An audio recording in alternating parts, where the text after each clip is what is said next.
Students, कल हमने non specific resistance के बारे में पढ़ा था। आज हम स्पेसिफिक रेजिस्टेंस के बारे में पढ़ेंगे। स्पेसिफिक रेजिस्टेंस विशिष्ट प्रतिरोधकता।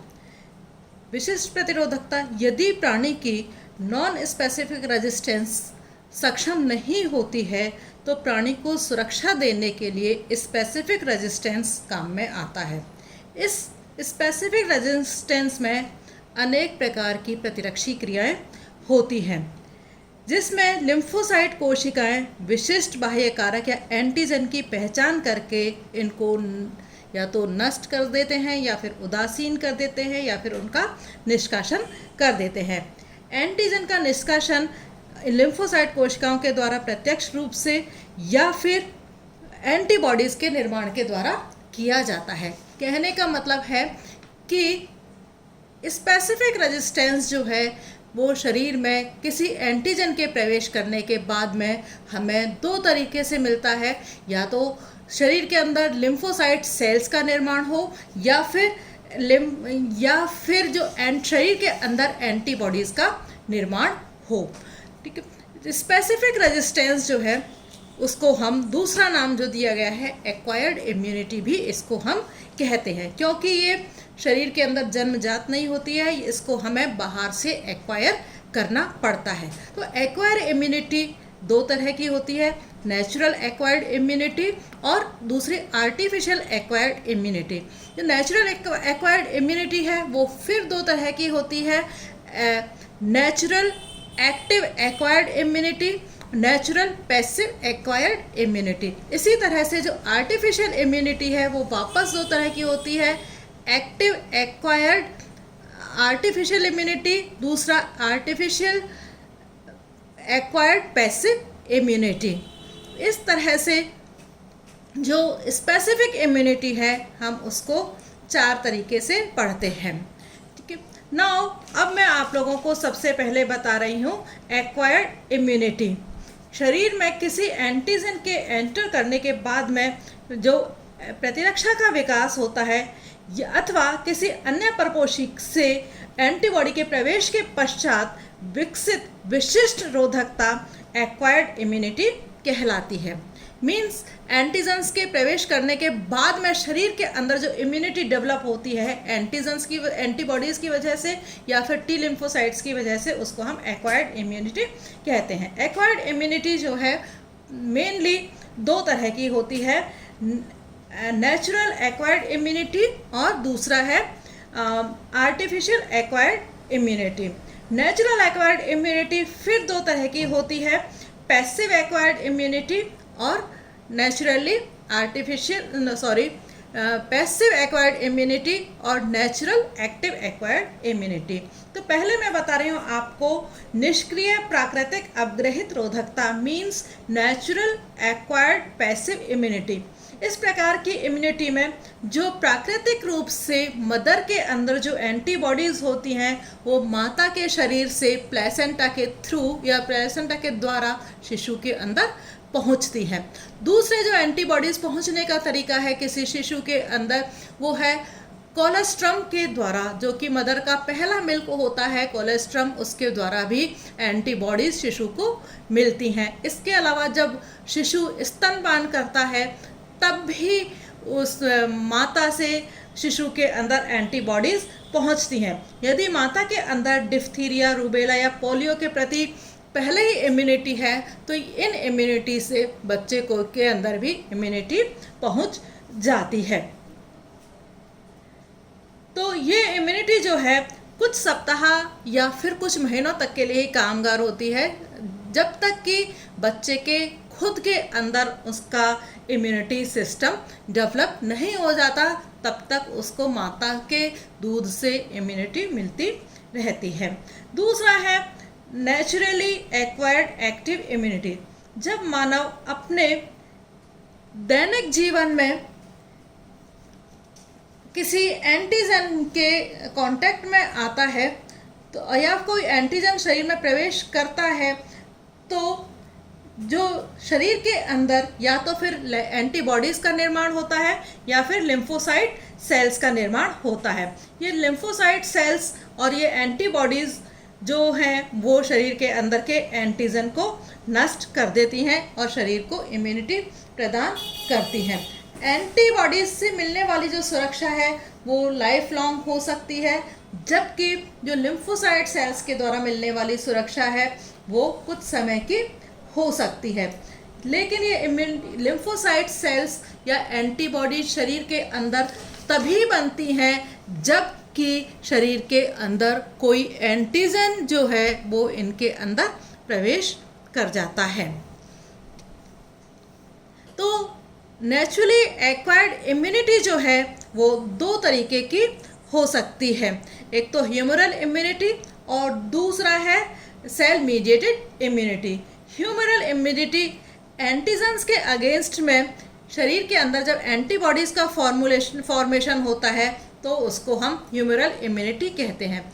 ये ह्यूमरल इम्यूनिटी गामा ग्लोबुलिन्स के रूप में ब्लड प्लाज्मा के अंदर पाई जाती है। मींस जो गामा ग्लोबुलिन्स हैं वो प्रोटीन के बने हुए होते हैं। तो ह्यूमरल इम्यूनिटी बेसिकली जो बैक्टीरियल इन्फेक्शन होता है उनके लिए प्रभावी होती है। दूसरी तरह की इम्यूनिटी है cell mediated immunity. Cell mediated immunity जब एंटीजेंस के अगेंस्ट में शरीर के अंदर टी लिम्फोसाइट सेल्स का प्रोडक्शन होता है तब हम कहते हैं उसको cell mediated immunity. T lymphocyte cells antigen site तक जा कर के अपनी संख्या को बढ़ाती है और वहाँ पहुँच करके वो लिम्फोसाइट सेल्स के अंदर परिवर्तित हो जाती हैं। फिर ये लिम्फोसाइट सेल्स जो हैं लिम्फोकाइंस का सीक्रेशन करते हैं और लिम्फोकाइंस जो है एंटीजन्स का वहाँ पर एंटीजन्स की पहचान करते हैं और उनको ख़त्म करने का काम जो है करते हैं। हर एक एंटीजन के लिए अलग अलग तरह की टी लिम्फोसाइट सेल्स होती हैं। मींस स्पेसिफिक टी लिम्फोसाइट्स जो है बनती हैं हर एक एंटीजन के लिए और उनका काम भी सबका एंटीजन्स के लिए अलग अलग होता है। CMI basically bacteria, virus, fungus, protozoans, helminths से सुरक्षा प्रदान करती है, उनके ऊपर प्रभावी होती है। तो HI से हमें ज़्यादातर बैक्टीरिया के से सुरक्षा मिलती है, जबकि CMI से हमें ज़्यादातर जितने तरह के एंटीजन्स हो सकते हैं उन सब से हमें सुरक्षा मिलती है, जैसे कि बैक्टीरिया, वायरस, फंगस, प्रोटोजोअन्स, हेलमिंथेस, सबसे हमें सेफ सुरक्षा मिलती है। Now difference between HI and CMI, basic difference जो है HI और CMI में, क्यों HI जो है वो केवल कुछ महीनों तक सुरक्षा देता है, जबकि जो CMI है वो काफ़ी लंबे समय तक रहती है। HI में एंटीबॉडीज़ का निर्माण होता है, जबकि CI में लिम्फोसाइट्स का निर्माण होता है जो कि टी लिम्फोसाइट से प्रेरित होती हैं और ये लिम्फोकाइंस का सीक्रेशन करती हैं। नाउ दूसरा जो है artificial acquired immunity, specific resistance में दूसरा जो तरीका है artificial acquired immunity. Artificial acquired immunity फिर दो तरीके की होती है। एक तो है आर्टिफिशियली एक्वायर्ड पैसिव इम्यूनिटी और दूसरा है artificial acquired active immunity. Artificially acquired passive immunity इस प्रकार की इम्यूनिटी में जो रोधक क्षमता है किसी दूसरे प्राणी में उत्पन्न एंटीबॉडीज से या फिर इन विट्रो सिंथेसिस एंटीबॉडीज को होस्ट के शरीर में एंटर करवाया जाता है। मींस ये जो इम्यूनिटी है शरीर के खुद के अंदर एंटीबॉडीज़ नहीं बनती हैं, या तो हम किसी दूसरे एनिमल की बॉडी में एंटीबॉडीज़ का निर्माण करवाते हैं या फिर लैब में उनका in vitro synthesis in vitro निर्माण करवाते हैं। इस इम्यूनिटी का तुरंत प्रभाव होता है और ये कुछ समय के लिए ही होता है, अल्पकालिक होता है। मींस केवल 3 वीक्स के लिए होता है, क्योंकि इस प्रतिरक्षी की आयु काफ़ी कम होती है, तो केवल बहुत कम समय के लिए ही ये प्रभावी होती है। फॉर एग्जाम्पल कि यदि किसी व्यक्ति को सर्प ने डस लिया है तो उसको घोड़े से प्राप्त एंटी सीरम दिया जाता है, तो यहाँ पर जो एंटीबॉडीज़ का डेवलपमेंट हुआ है हॉर्स के शरीर के अंदर हुआ है, और हॉर्स के शरीर से एंटीबॉडीज़ लेकर के फिर होस्ट के शरीर के अंदर डाली जाती हैं, जिससे कि होस्ट फिर इम्यूनिटी प्राप्त करता है। तो एंटीबॉडीज़ की जो प्रचुरता युक्त सीरम घटक को हम गामा ग्लोब्युलिन्स या इम्यून सीरम ग्लोब्युलिन्स जो है वो इसको हम कहते हैं। जब इम्यून सीरम ग्लोब्युलिन का इंजेक्शन प्राणी में लगाया जाता है तो यह रोग से हमें तत्कालिक तुरंत सुरक्षा देता है। दूसरा है आर्टिफिशियल एक्वायर्ड एक्टिव इम्यूनिटी। इस प्रकार की रोधक क्षमता में या तो वैक्सीनाइजेशन किया जाता है या फिर इम्यूनाइजेशन जो है किया जाता है, या इम्यूनाइजेशन के द्वारा प्रेरित किया जाता है। वैक्सीन में हम क्या लेते हैं? वैक्सीन में जो डेड माइक्रोब्स होते हैं या जो वीक माइक्रोब्स होते हैं या फिर जो इनएक्टिव एटेन्यूटेड माइक्रोब्स जो होते हैं उनको हम एज ए वैक्सीनेशन यूज़ में लेते हैं। ये जो मटेरियल है कि चाहे वो डेड माइक्रोब्स हों या फिर वीक माइक्रोब्स हों या फिर इनएक्टिव बैक्टीरियल टॉक्सिन्स हो, ये एनिमल की बॉडी में रोग उत्पन्न करने में सक्षम नहीं होते हैं, लेकिन ये रोग के प्रति जो एंटीबॉडीज़ को डेवलप करने में या उत्पन्न करने में ये सहायक होते हैं। तो आजकल हम पता है हम लोगों को कि काफ़ी सारी चीज़ों का जो टीकाकरण है वो किया जा रहा है। पोलियो का टीकाकरण आपको पता है, बचपन में भी आप लोगों ने BCG का टीका भी आप लोगों के लगता है। तो बहुत सारे जो टीके हैं बच्चों के भी लगाए जाते हैं, हेपेटाइटिस B का टीका भी लगाया जाता है।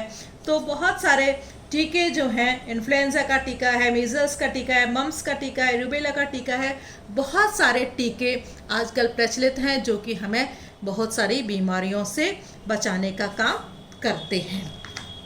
तो शॉर्ट में difference between active immunity and passive immunity मैं आप लोगों को बता रही हूँ। डिफरेंस बिटवीन एक्टिव इम्यूनिटी और पैसिव इम्यूनिटी, ठीक है।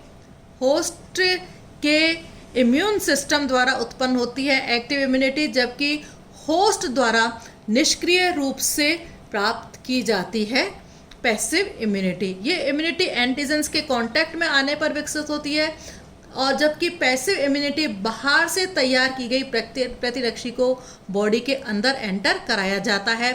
एक्टिव इम्यूनिटी जो है लॉन्ग टाइम तक इफेक्टिव रहती है, जबकि पैसिव इम्यूनिटी जो है वो काफ़ी शॉर्ट टाइम के लिए इफेक्टिव होती है।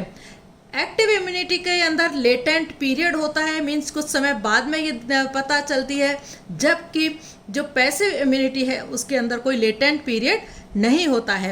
एक्टिव इम्यूनिटी मेमोरी वाली होती है। यदि सेकेंड टाइम कोई एंटीजन एंटर करता है तो वो उसका बूस्टर इफेक्ट शो करती है, जबकि जो पैसिव इम्यूनिटी है वो अल्पकालिक होती है, विदाउट मेमोरी होती है, और उसका सेकेंड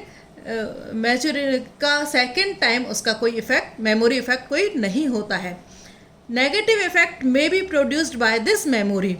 इसके नेगेटिव इफेक्ट्स भी प्रोड्यूस किए जा सकते हैं, लेकिन पैसिव मेमोरी के कोई भी नेगेटिव इफेक्ट उत्पन्न नहीं होते हैं। तो this is end of the chapter. Thank you.